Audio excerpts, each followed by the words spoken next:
programa del Barelense. Mi paciencia llega hasta el final. Busco un lugar libre de ellos. Debe haber un mundo de verdad.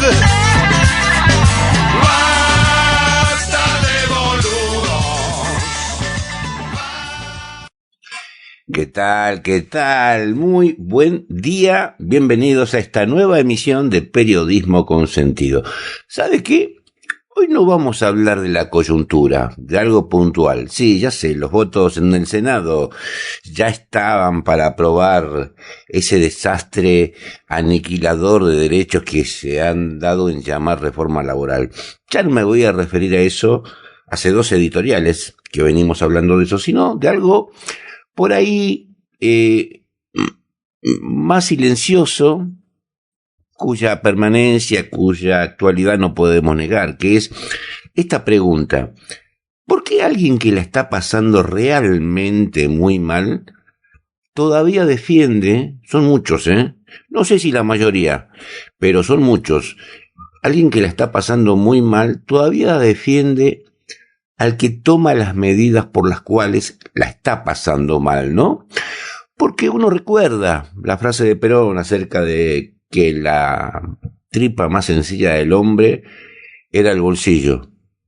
Con mucha anterioridad, algo parecido dijo Karl Marx cuando decía que las condiciones materiales de existencia determinaban la conciencia. Claro, entre las condiciones materiales de existencia, cómo la está pasando el hombre, y esa conciencia, hay mucho ruido, medios de comunicación, redes, discursos que se repiten, odio que se está sedimentando, y a partir de un trabajo que me alcanzó el amigo Daniel Simcha, Argentina bajo ataque de guerra cognitiva, empecé a leer varios artículos aparecidos en los medios, no refiriendo específicamente al tema, sino que hablaban de la coyuntura, y dentro de esa coyuntura no se explicaban, o mejor dicho, tenían su manera de explicar de las cosas. 2 cosas pasaban de esta pregunta inicial, ¿no? ¿Por qué las víctimas todavía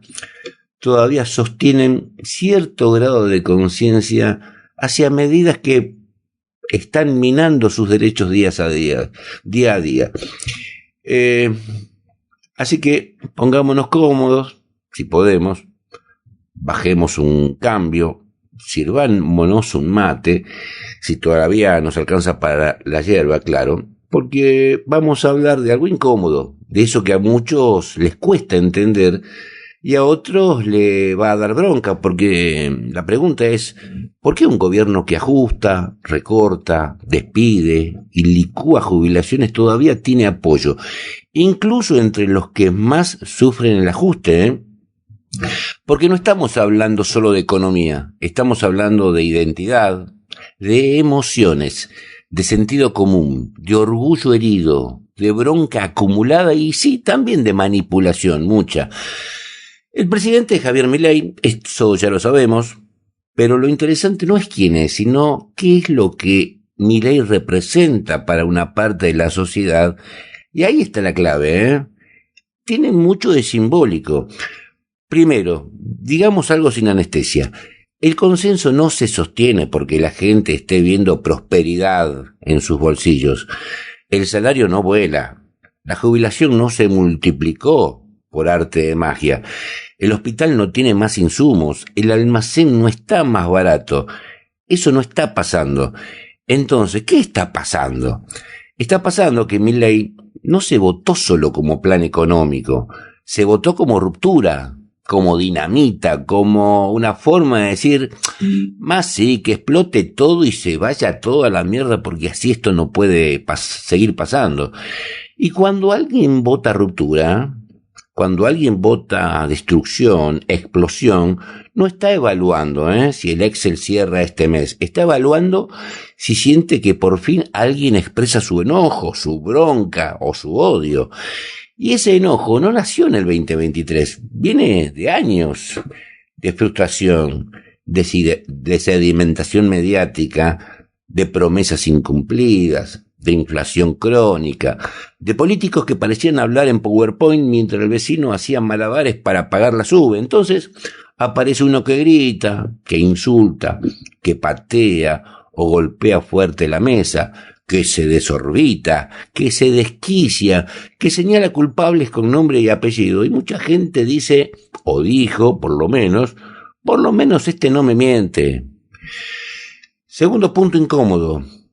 Parte del consenso no es racional, es identitario. Si yo me definí como anticasta, si hice del enojo mi bandera, si discutí en el asado defendiendo que había que pasar la motosierra, no voy a abandonar esa posición al primer golpe de realidad, porque abandonar esa postura sería reconocer que estuve equivocado. Y nadie quiere quedar como el primo que militó la inflación con entusiasmo, ¿eh? La política hoy funciona como el fútbol. No se cambia de camiseta porque el equipo pierda 2 partidos. Y cuando más atacan a tu equipo, más lo defendés. Cuando más dicen que el gobierno es cruel, más algunos lo sienten propio, porque lo leen como un ataque a su identidad. Tercero, la guerra es cultural. No de tanques, sino de relatos.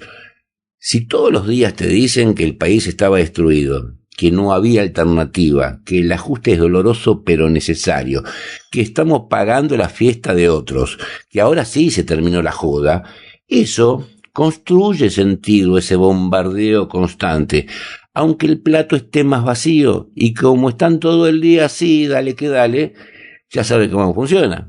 Ya sabe lo que dijo ese ministro de propaganda nazi. Miente, miente, miente, que siempre algo queda.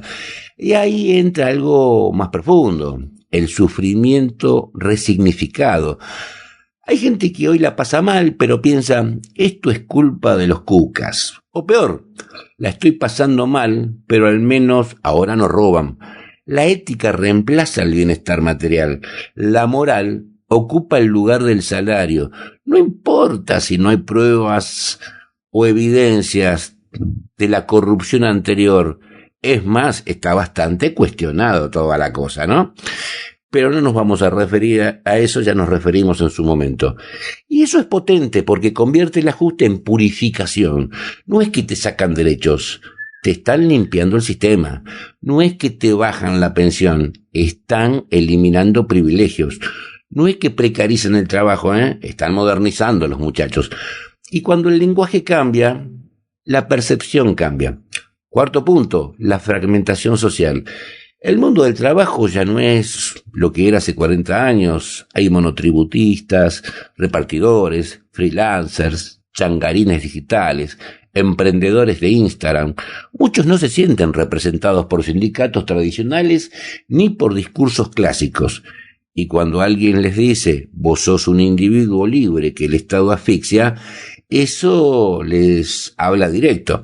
Aunque objetivamente la reforma laboral los debilite, subjetivamente los reconoce como sujetos autónomos. Y el reconocimiento pesa. Quinto, la polarización extrema. Hoy no discutimos datos, discutimos pertenencias. Si un medio publica que la economía cae, para algunos es pruebas de desastres, para otros es operación mediática. Si un periodista critica, para algunos es denuncia, para otros es parte del enemigo. O si no lo era, a partir de ahí se convierte en el enemigo.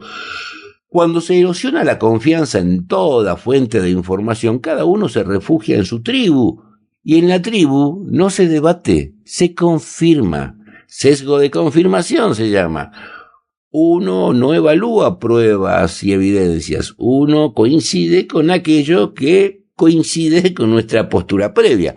Y el sexto, el más duro para la oposición, no alcanza con señalar el daño. Mucha gente que votó a Milei no quiere volver al pasado, no quiere escuchar solo diagnóstico, quiere horizonte, quiere algo que lo entusiasme más que la motosierra. Porque si la única oferta es esto está mal, pero no hay un proyecto claro, una épica alternativa, una narrativa que emocione, que enamore, el que ya eligió ruptura se queda donde está, quiere destruir todo.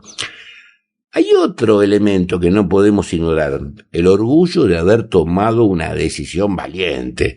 Mucha gente siente que votó contra todo el sistema, que son subversivos, que están rompiendo lo que los agobiaba, que desafió lo establecido, y eso genera autoestima política, incluso si el bolsillo cada vez se vacía más y la heladera también. La paradoja es brutal, víctimas defendiendo políticas que los perjudican, pero no se perciben como víctimas, se perciben como protagonistas de una épica cultural trascendente. Y acá viene lo más importante. Esto no se resuelve tratándolos de tontos, aunque no parezcan tales, aunque los lea en las redes y confirme ese prejuicio. No se resuelve así. No se resuelve burlándose del que sufre pero sostiene. No se resuelve con superioridad moral.